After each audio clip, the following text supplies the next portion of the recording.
Milton Marcolino da Silva. Que apelido. Chegar aqui nessa rua aqui, fala assim, onde que mora o Milton? Que ninguém conhece. Onde mora o filho? Todo mundo conhece. Apelido é trem danado.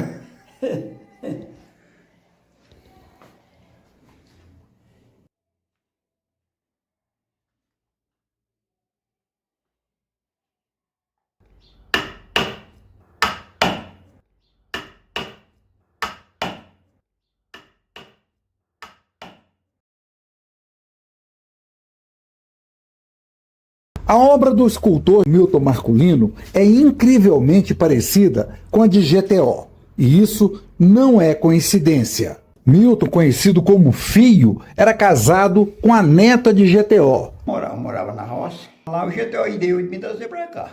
E eu não vou pra lá não, porque eu não sei trabalhar na cidade. A gente vai pra lá e não dá certo. Eu falei, não dá certo por quê? Você pode ir pra lá, se você precisar, você pode. Se precisar, você pode falar comigo lá. Aí eu vim pra cá e comecei a mexer com madeira. Comecei a mexer com a madeira, riscava para mim que as pecinhas mais pequenas, eu ia entalhando aquilo. Parecia os outros pais e comprava peça, ele ficava satisfeito da gente vender as peças. E por aí eu fui.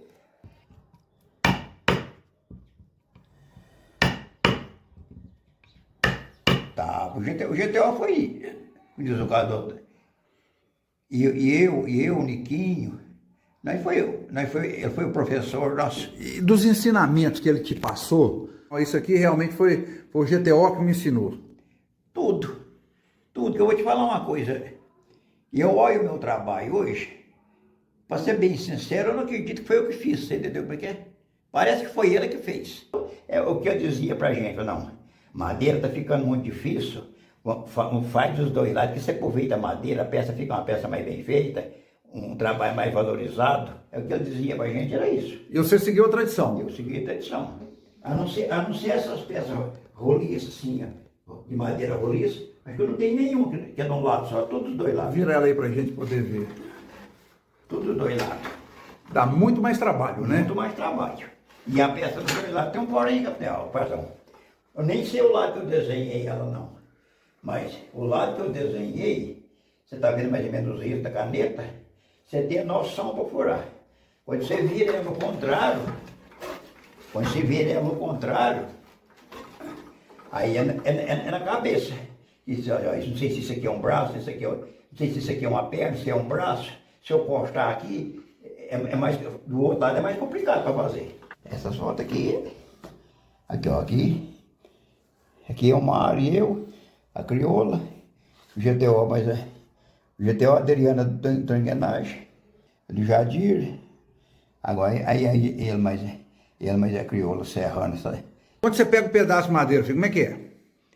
Quando a gente pega, você olha ele assim, esse pedaço de madeira dá para fazer isso assim, dá para fazer um hominho sentado, dá para fazer um cara tocando na sanfona, dá para fazer um animal, é assim.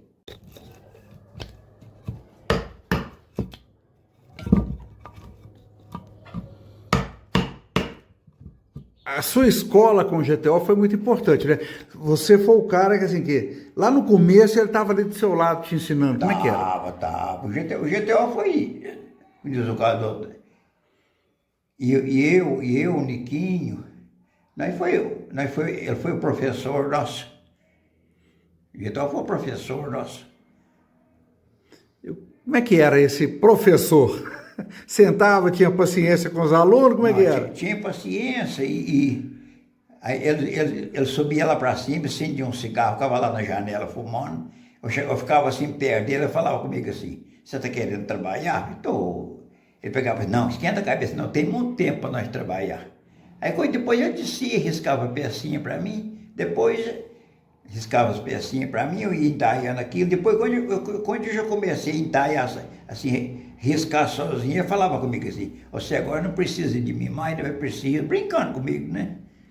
E dos ensinamentos que ele te passou, assim, um detalhezinho que é característica da sua obra, o que você acha que é mais importante falar? Não, isso aqui realmente foi o GTO que me ensinou. Tudo, que eu vou te falar uma coisa, e eu olho o meu trabalho hoje, Para ser bem sincero, eu não acredito que foi eu que fiz, você entendeu como é que é? Parece que foi ele que fez. Mas, como diz o cara do outro, um dia uma mulher me perguntou, o que você é do GTO? O cara foi, ela ainda era viva ainda, mas não, eu sou casado com a neta dele. Se o seu trabalho parece mais com o trabalho dele. Eu peguei e falei para ela, não, gente, ele me ensinou, eu dediquei aquilo que ele me ensinou, entendeu como é que é?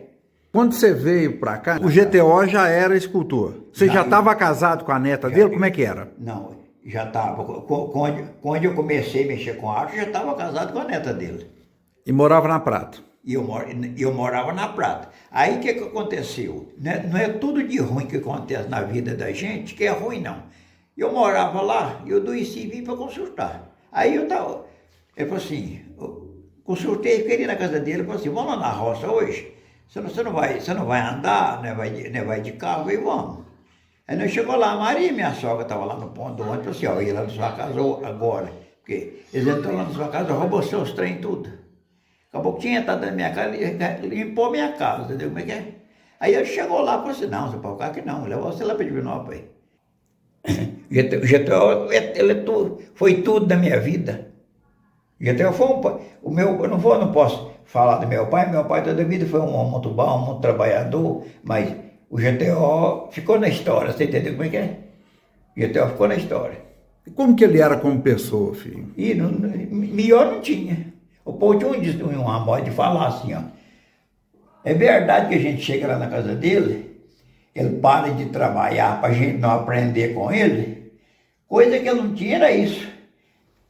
Quando chegava gente lá no museu, se eu e o Niquinho vendesse, aquilo para ele lá não era satisfação, é melhor que se ele mesmo tinha vendido, entendeu como é que é? Coisa que ele não tinha invenção com nada. Tipo assim, se eu não puder te ajudar, te atrapalhar também, te atrapalhava com nada também, não. Gente boa demais.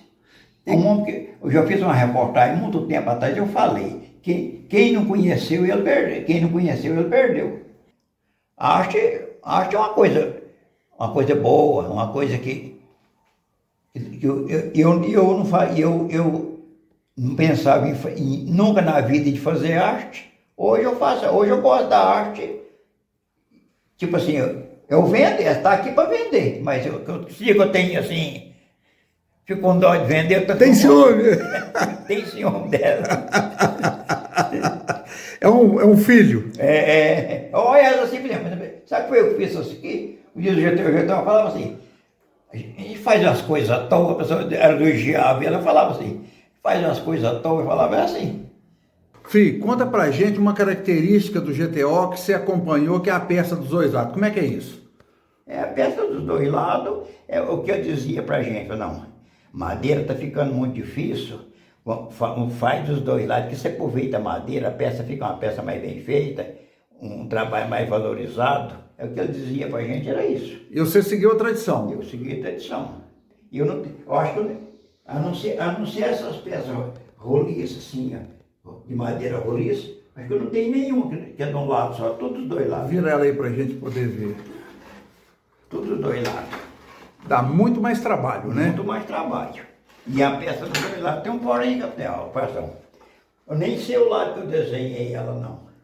Mas o lado que eu desenhei, você está vendo mais ou menos isso da caneta, você tem a noção para furar. Quando você vira ela no contrário, aí é na cabeça. Isso, não sei se isso aqui é um braço, não sei se isso aqui é uma perna, se é um braço. Se eu cortar aqui, do outro lado é mais complicado para fazer. Do lado que risca é bem mais fácil para fazer. É uma das heranças que você guarda do GTO, é isso? Das heranças que eu guardo dele.